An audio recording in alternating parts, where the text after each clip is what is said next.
Podolsk, Russia, right on the outskirts of the capital, Moscow. This is not a front line, but the heart of the homeland, declared a safe zone by the Kremlin. However, the final evidence leaked from Russian telegram channels and spread across social media is indistinguishable from that of a war zone.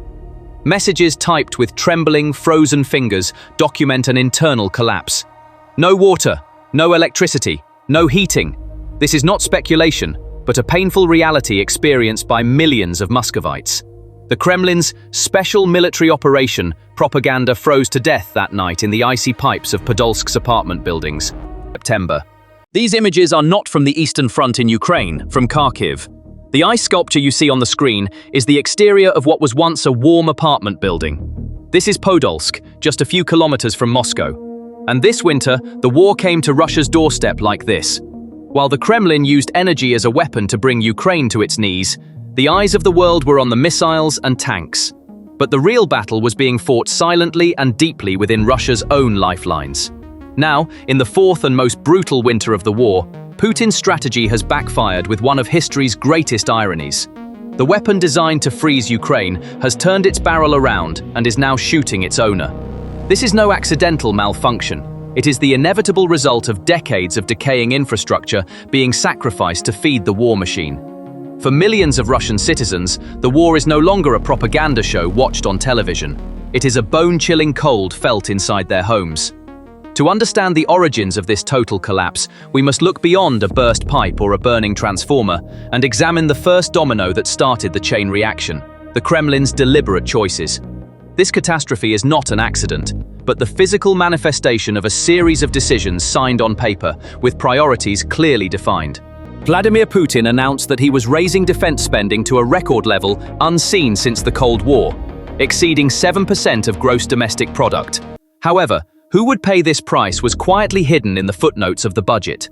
In this vast country, spread across 11 time zones, millions of people are now victims not only of war, but also of neglect and destruction. Last winter, hundreds of thousands of people in 43 different regions were forced to live for days without heat, water, or electricity due to burst pipes and collapsed heating systems in temperatures reaching -30 degrees. Now the same crisis is looming again. This time the situation is even more dire because Putin's Russia is preparing to freeze not only at the front, but also in its cities.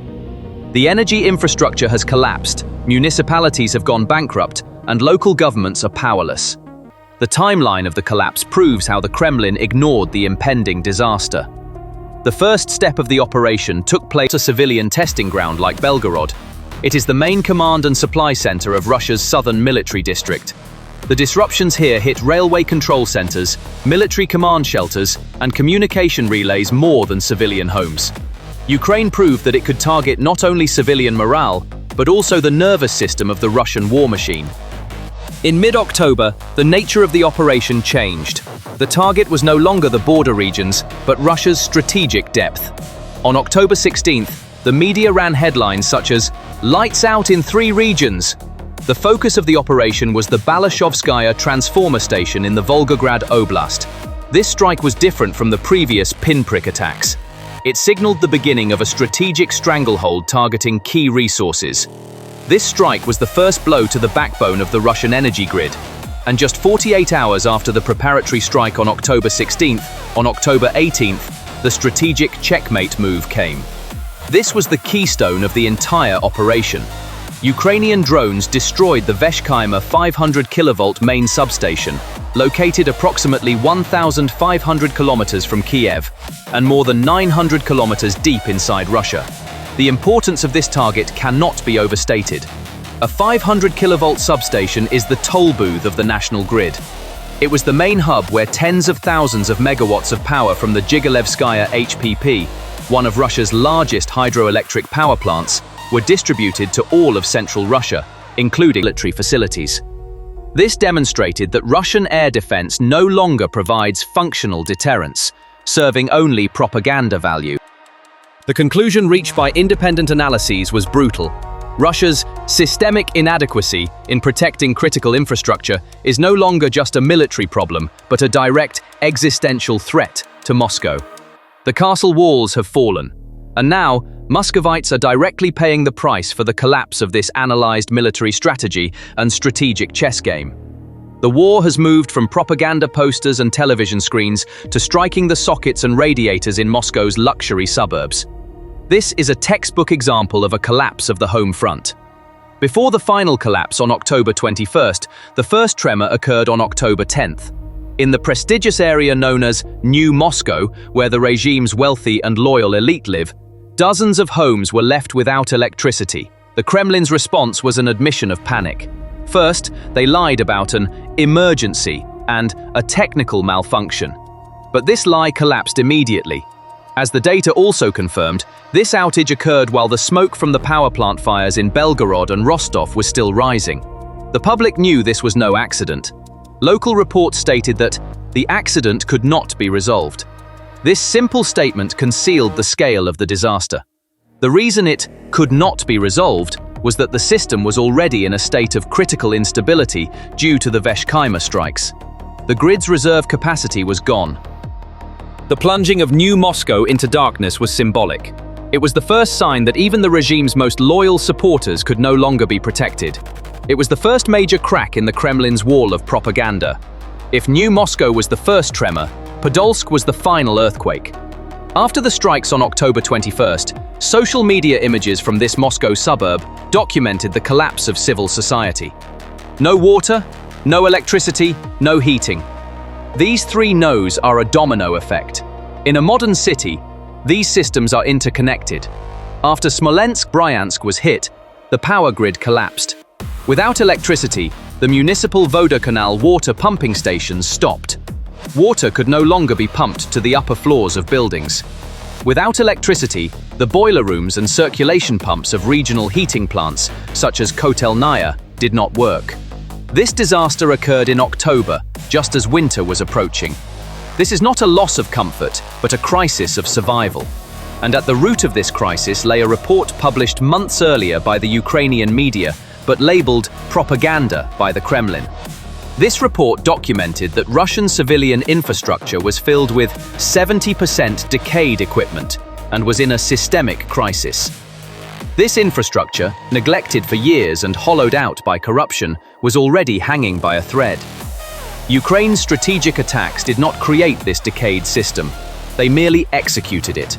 The war is in the homes of Muscovites. The frozen children in Podolsk are the ultimate proof of the regime's greatest failure. For now, the home front has collapsed. This was Vladimir Putin's greatest fear. The foundation of his regime was built on a simple, tacit social contract.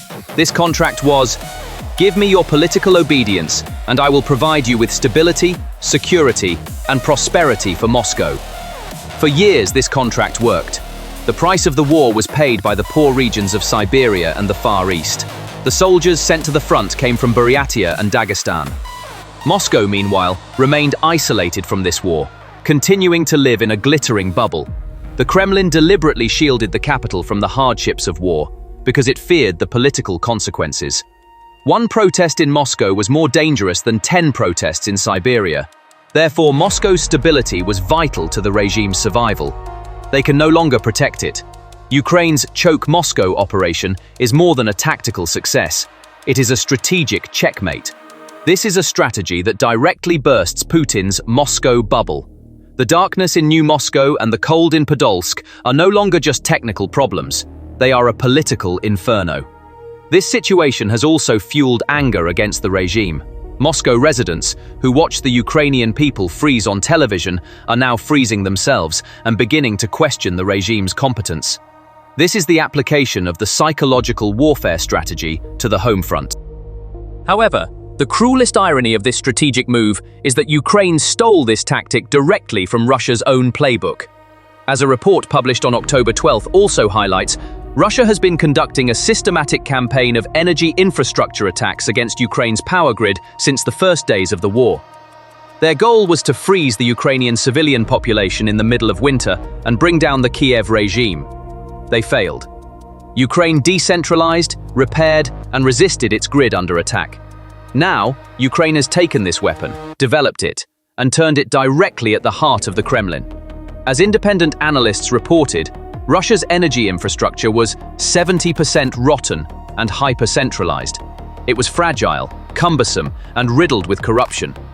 Ukraine successfully applied the strategy that Russia tried and failed in Ukraine, using Russia's own weaknesses against it.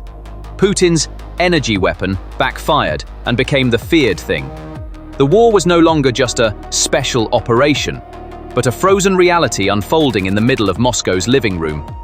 This ingenious, double-layered strangulation operation, which began in Belgorod in September, peaked in the Volga and Veshkaima in October, and finally encircled Moscow with Smolensk and Bryansk on October 21st, left Russia facing a final internal crisis. For the Kremlin's propaganda of an invincible fortress and a protected capital has been destroyed.